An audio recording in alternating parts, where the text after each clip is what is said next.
کبھی کبھی انسان کو توڑا نہیں جاتا، اسے آزمایا جاتا ہے۔ وہ رات گزر چکی تھی مگر اس کے اثرات ابھی باقی تھے۔ کچھ فیصلے وقتی لگتے ہیں مگر ان کی گونج بہت دور تک جاتی ہے، اور مجھے اندازہ ہو چکا تھا کہ یہ کہانی اب سیدھی نہیں چلے گی۔ خاموشی اپنی جگہ قائم تھی مگر اس خاموشی کے نیچے بہت کچھ بدل رہا تھا۔ شاید اصل امتحان اب شروع ہونے والا تھا۔ قسط نمبر 2 جہاں ختم ہوئی تھی وہیں سے شروع کرتے ہیں۔ تم نے چائے نہیں پی؟ وہ چیزیں سمیٹتے سمیٹتے اس کی تپائی کے پاس آئیں، اور تب ان کی نظر تپائی پر رکھے ہوئے چائے کے کپ پر پڑی جس پر اب بالائی کی تہ جم چکی تھی۔ میں نے آپ سے پہلے ہی کہہ دیا تھا کہ مجھے چائے نہیں پینی، آپ پھر بھی کپ یہاں پر رکھ کر چلی گئیں۔ اس نے کتاب پر نظریں جماتے ہوئے کہا، میں نے تمہیں چائے اس لیے دی تھی کیونکہ تم نے کھانا نہیں کھایا۔ انہوں نے اس کی کتابیں تپائی پر رکھتے ہوئے کہا، میں اب کبھی کھانا نہیں کھاؤں گی، کم از کم اس گھر سے نہیں۔ ضد کیوں کر رہی ہو مریم؟ وہ اس کے قریب بستر پر بیٹھ گئیں۔ میں ضد نہیں کر رہی، آپ ضد کر رہی ہیں۔ اس نے ایک جھٹکے سے کتاب بند کر دی۔ میں جو کچھ کر رہی ہوں تمہارے فائدے کے لیے ہی کر رہی ہوں۔ پلیز ماما جان، آپ یہ جملہ مت بولا کریں۔ آپ میرا فائدہ مت چاہیں، مجھے زندگی اپنے طریقے سے گزارنے دیں، میری خوشیوں کے راستے میں رکاوٹ نہ بنے۔ اس نے بیزاری سے کہا، میں تمہارے لیے رکاوٹ نہیں بن رہی ہوں، میں صرف چاہتی ہوں کہ تمہیں کوئی نقصان نہ پہنچے۔ اگر آپ کو میری اتنی پرواہ ہوتی تو ماما جان میں یہاں دھکے نہ کھا رہی ہوتی، آپ مجھے لے کر انگلینڈ چلی جاتی، میرا کوئی مستقبل ہوتا وہاں، میں آج وہاں ایک بڑا نام ہوتی، مگر آپ نے یہ سب نہیں کیا۔ آپ نے ہمیشہ ضد کی، اپنی منمانی کی، آپ نے مجھے ہر چیز کے لیے ترسا دیا، ہر سہولت کے لیے خوار کیا، اور اب آپ یہ کہہ رہی ہیں کہ آپ چاہتی ہیں کہ مجھے کوئی نقصان نہ پہنچے۔ میری زندگی میں اگر کوئی سہولت یا لگژری آ جائے گی تو مجھے نقصان پہنچے گا، مجھے شہرت مل جائے گی تو مجھے نقصان پہنچے گا، میں اپنے نام سے پہچانی جاؤں گی تو مجھے نقصان پہنچے گا، میرا کام سراہا جائے گا تو مجھے نقصان پہنچے گا، میرا مستقبل محفوظ ہو جائے گا تو مجھے نقصان پہنچے گا۔ ماما جان خاموشی سے اس کی باتیں سنتی رہیں۔ چائے اور بنا دوں؟ اپنی بات کے جواب میں ان کے منہ سے نکلنے والے جملے نے اسے اور بھڑکا دیا۔ ماما جان اب میرے ساتھ اچھا نہیں کر رہی، آپ میری زندگی کو اپنے طریقے سے چلانے کی کوشش نہ کریں، اپنے اصولوں کو میرے پر مت تھوپیں۔ وہ اس کے پاس سے اٹھ گئیں۔ آپ کو مجھ سے محبت نہیں ہے ماما جان، آپ کو مجھ سے محبت ہوتی تو آپ میری بات مان لیتی، مگر آپ… وہ خاموش ہو گئی۔ ماما جان اس کی بات سنے بغیر کمرے سے باہر جا چکی تھی۔ کیتھرین براؤن نے 16 سال کی عمر میں پہلی بار اپنا جسم فروخت کیا تھا۔ کیوں کیا تھا؟ اگلے 6 سال اس نے یہ سوال خود سے نہیں کیا۔ ہاں، جب وہ پہلی بار مظہر خان سے ملی تو اس نے یہ سوال اپنے آپ سے پوچھا تھا، مگر تب تک بہت دیر ہو چکی تھی۔ رتھ براؤن کا تعلق ایک میتھوڈسٹ فیملی سے تھا، ایک ایسی فیملی سے جہاں لڑکوں کو لڑکیوں سے زیادہ اہمیت دی جاتی تھی، جہاں عورتوں کے کیریئر کے بارے میں سوچنا بھی برا سمجھا جاتا تھا۔ رتھ براؤن کے باپ کو اس بات پر فخر تھا کہ اس نے ایک ایسی لڑکی سے شادی کی جو نہ تو ورکنگ گرل تھی اور نہ ہی تعلیم یافتہ تھی۔ شادی کے بعد بھی اس نے اپنی بیوی کو کام نہیں کرنے دیا، وہ ایک مکمل ہاؤس وائف تھی۔ رتھ نے بھی ایسے ہی ماحول میں آنکھ کھولی۔ ابتدائی طور پر معمولی تعلیم حاصل کرنے کے بعد وہ ان دنوں ان مردوں میں سے کسی ایک سے شادی کی منتظر تھی جنہیں اس کے ماں باپ نے اس سے ملوایا تھا، لیکن اس سے پہلے کہ وہ ان میں سے کسی ایک کے ساتھ شادی کرتی، اس کی ملاقات ایک پاکستانی سے ہوئی۔ وہ اندازہ نہیں کر سکی کہ اس شخص کی کس چیز نے اسے اپنی جانب متوجہ کیا تھا۔ بہرحال اس نے گھر سے بھاگنے کے بعد اس شخص کے ساتھ رہنا شروع کر دیا۔ رتھ کی فیملی کے لیے یہ ایک شوق سے کم نہیں تھا۔ رتھ اپنی تینوں بہنوں میں سب سے زیادہ بزدل تھی، اور اس سے کوئی یہ توقع نہیں کر سکتا تھا کہ وہ اپنے ماں باپ کی مرضی کے خلاف کسی شخص کے ساتھ نہ صرف رہنا شروع کر دے گی، بلکہ وہ بھی اس شخص کے ساتھ جو اس کا ہم مذہب تھا، نہ ہی اس کے اپنے ملک سے تعلق رکھتا تھا۔ رتھ اپنی فیملی کے بارے میں ایک بات اچھی طرح جانتی تھی کہ اس کی فیملی والے کبھی بھی اس شخص کے ساتھ اس کی شادی پر تیار نہیں ہوں گے، بلکہ وہ اس پر پابندیاں لگانا شروع کر دیں گے۔ یہی وجہ تھی کہ گھر سے بھاگنے تک اس نے اس شخص کے بارے میں اپنے والدین کو آگاہ نہیں کیا۔ البتہ جانے کے بعد اس نے خط کے ذریعے اپنے والدین کو تمام حالات سے مطلع کیا اور اپنی حرکت کے لیے ان سے معذرت کی۔ اس کے والدین نے اس خط کا کوئی جواب نہیں دیا۔ رتھ کو یہی توقع تھی۔ علیم نامی وہ شخص جس کے ساتھ رتھ گھر سے چلی آئی تھی، اس کے ساتھ بہت زیادہ عرصہ نہیں رہا۔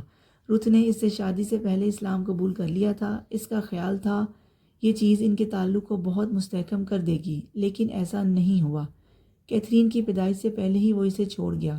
وہ غیر قانونی طور پر انگلینڈ میں رہائش پذیر تھا اور اس شادی کے نتیجے میں وہ اپنے قیام کو قانونی بنانا چاہتا تھا۔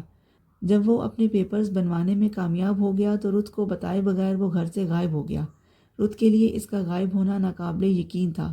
کئی ہفتوں تک وہ پاگلوں کی طرح اسے ہر جگہ ڈھونڈتی رہی جہاں اس کے پائے جانے کا امکان تھا۔ وہ اس کے ان تمام پاکستانی دوستوں سے ملی جن سے وہ شناسا تھی۔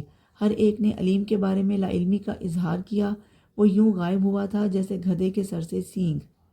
بہت آہستہ آہستہ اسے احساس ہونا شروع ہوا کہ اسے دھوکہ دیا گیا ہے، خوبصورتی اور کمال مہارت کے ساتھ، اور وہ کبھی علیم سے دوبارہ نہیں مل سکے گی کیونکہ وہ اس سے ملنا نہیں چاہتا، اور اس کے تمام دوست اس کے ٹھکانے کے بارے میں اس طرح لا علمی کا اظہار کرتے رہیں گے۔ وہ جاننے کے باوجود علیم تک پہنچنے میں اس کی کبھی مدد نہیں کریں گے۔ وہ اٹلی چلا گیا ہے، وہ اسپین میں ہے، وہ فرانس منتقل ہو گیا ہے، وہ پاکستان جا چکا ہے۔ وہ ساری عمر اس کے بارے میں ان کے منہ سے یہی جملے سنتی رہے گی۔ رُت اس وقت صرف 21 سال کی تھی اور اس کی پوری زندگی کی عمارت ایک ہی جھٹکے میں زمین پر آ گری۔ وہ نہ اپنی فیملی کے پاس واپس جا سکتی تھی، نہ ہی اکیلے رہ سکتی تھی، مگر اسے زندہ رہنے کے لیے کچھ نہ کچھ کرنا ہی تھا۔ کیتھرین کی پیدائش سے کچھ ہفتے پہلے رُت کے باپ کی ڈیتھ ہو گئی۔ اس کے لیے یہ ایک نعمت سے کم نہ تھی۔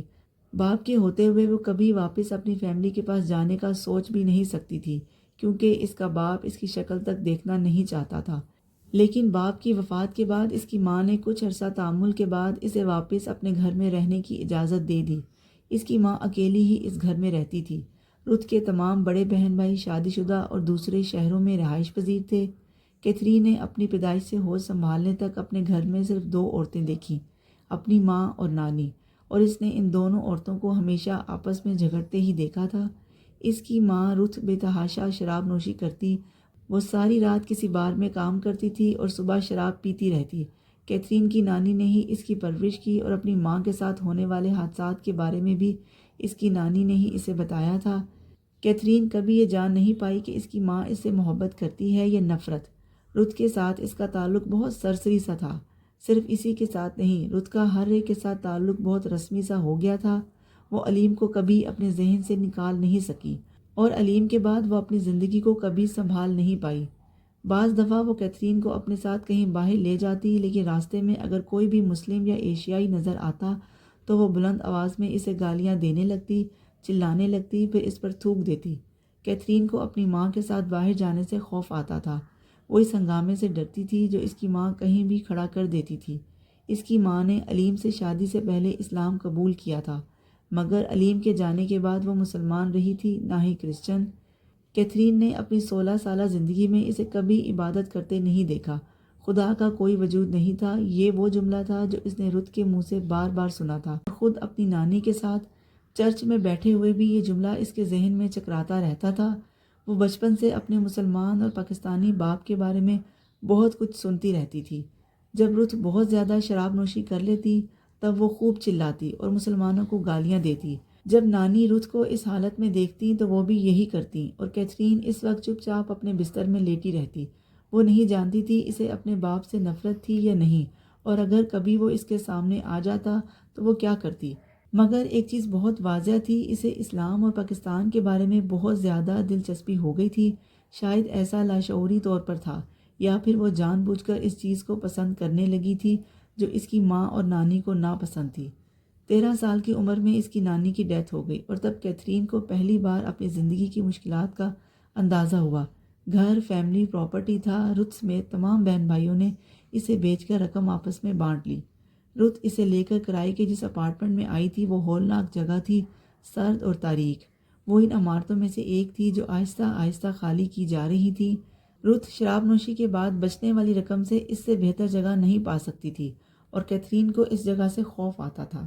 یہ عمارت اس کے اسکول سے اتنی دور تھی کہ کیتھرین نے اسکول چھوڑ دیا۔ وہ یوں بھی ایک اوسط درجے کی طالبہ تھی۔ رُت اگر دلچسپی لیتی تو اسے کسی قریبی اسکول میں داخل کروایا جا سکتا تھا اور پھر شاید کیتھرین اپنی ابتدائی تعلیم مکمل کر لیتی، مگر رُت کی شراب نوشی ان دنوں اپنے عروج پر پہنچی ہوئی تھی۔ آہستہ آہستہ گھر میں فاقوں کی نوبت آنے لگی اور تب ہی پہلی بار کیتھرین نے گھر سے نکل کر کچھ کرنے کا فیصلہ کیا۔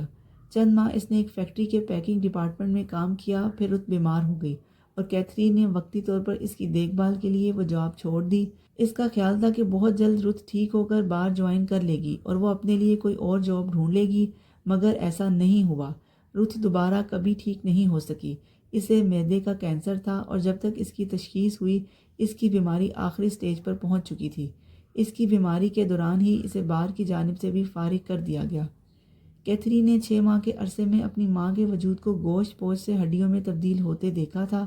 وہ سارا وقت درد سے کراہتی رہتی اور جب وہ پین کلرز کے زیر اثر نہ ہوتی تو وہ صرف ایک ہی جملہ بولتی رہتی، اس نے مجھے برباد کر دیا۔ کیتھرین میں کبھی ہمت نہیں ہوئی تھی کہ وہ اس سے پوچھتی کس نے۔ وہ جانتی تھی اس کی ماں کو کس نے برباد کیا تھا۔ 6 ماہ کے عرصے میں وہ اپنی ماں کی جتنی دیکھ بھال کر سکتی تھی اس نے کی۔ شاید وہ کسی نہ کسی طرح اپنی ماں کو یہ یقین دلانا چاہتی تھی کہ وہ اپنے باپ کی طرح نہیں ہے۔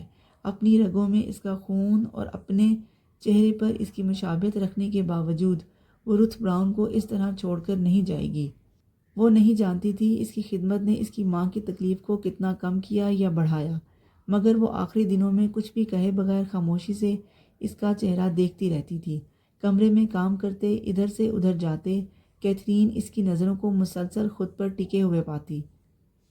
37 سال کی عمر میں جس وقت رُت کا انتقال ہوا اس وقت کیتھرین کی عمر صرف 16 سال تھی۔ ماں کی وفات کے چند دن بعد اس نے اسی بار میں کام کرنا شروع کر دیا جس بار میں اس کی ماں کام کرتی تھی۔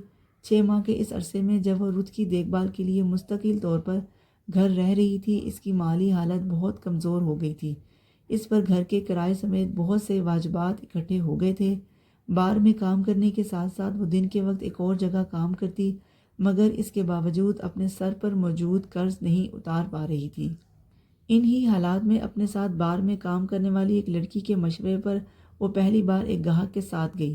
چند گھنٹے گزارنے کے عوض ملنے والی چند پاؤنڈ اتنی بڑی رقم نہیں تھی جو اس کے تمام مسائل کا حل ہوتی، مگر اس رقم نے فوری طور پر اس کی کچھ بنیادی ضرورتیں ضرور پوری کر دی تھیں۔ اس نے ایک طویل عرصے کے بعد اس رقم سے اچھا کھانا کھایا اور ایک پرانا سویٹر خریدا، اور اس کے بعد گھر آ کر وہ ساری رات روتی رہی۔ جسم میں جانے والا کھانا اور اس پر پہنے جانے والا لباس ہر نقصان کی تلافی نہیں کر سکتے، مگر یہ دونوں چیزیں بہت بڑے نقصان کی وجہ ضرور بن جاتے ہیں۔ صرف تھوڑے عرصے کی بات ہے، میں سارا قرض ادا کر دوں گی، پھر اس کے بعد مجھے یہ کام نہیں کرنا پڑے گا۔ میں کسی بہتر جگہ پر کام تلاش کر لوں گی، میرا ایک بوائے فرینڈ ہوگا، میں اس کے ساتھ رہوں گی، ہم دونوں شادی کر لیں گے، پھر میں کام نہیں کروں گی، گھر پر رہوں گی، اپنے بچوں کی پرورش کروں گی، یہ سب کچھ بھول جاؤں گی، میری زندگی میں دوبارہ ایسا وقت کبھی نہیں آئے گا۔ اگلی صبح کام پر جاتے ہوئے اس نے اپنا منہ دھوتے ہوئے سوچا، یہ اس کی خوش فہمی تھی۔ وہ جس دلدل میں پیر رکھ چکی تھی وہ دلدل آسانی سے کسی کو اپنے اندر سے نکلنے نہیں دیتی۔ ایک کے بعد دوسرا اور دوسرے کے بعد تیسرا وہ اپنے ہر گاہک کے ساتھ جاتے ہوئے خود کو یہی تسلی دیتی تھی کہ بہت جلد وہ یہ سب کچھ چھوڑ دے گی، یہ تکلیف دہ دور اس کے ماضی کا حصہ بن جائے گا۔ 1 سال کے عرصے میں وہ خود پر واجب الادا سارا قرض اتارنے میں کامیاب ہو گئی، مگر تب تک وہ اس علاقے میں اپنی ریپوٹیشن کھو چکی تھی۔ وہ اپنے اسی حوالے سے پہچانی جاتی تھی جس حوالے کو وہ بھلا دینا چاہتی تھی۔ اس نے بار چھوڑ کر ایک سٹور میں سیلز گرل کے طور پر کام کرنا شروع کر دیا، مگر اس کا ماضی اس کے ساتھ ساتھ سفر کر رہا تھا۔ ہر جگہ اسے کوئی نہ کوئی ایسا شخص ضرور مل جاتا جو اس کے پرانے پیشے کے بارے میں اچھی طرح جانتا ہوتا۔ یکے بعد دیگرے اسے بہت سی جگہوں سے نکالا گیا۔ اسے اچھی طرح اندازہ ہو گیا تھا کہ اس علاقے میں رہتے ہوئے وہ اب کسی باعزت زندگی کا خواب نہیں دیکھ سکتی، نہ کسی بوائے فرینڈ کا۔ کیتھرین نے وہ شہر چھوڑ دینے کا فیصلہ کیا، مگر اس شہر کو چھوڑ دینے سے پہلے اس کے ساتھ ایک ایسا حادثہ ہوا جس نے اس کے سارے فیصلے بدل دیے۔ وہ جانا چاہتی تھی مگر زندگی نے اسے وہی سوال واپس لا کر دے دیا جس سے وہ بھاگ رہی تھی۔ اب وہ جائے گی یا سچ کا سامنا کرے گی؟ یہ جاننے کے لیے میرے چینل کو سبسکرائب کر لیں تاکہ آپ کو نیکسٹ ایپیسوڈ کا نوٹیفیکیشن مل سکے۔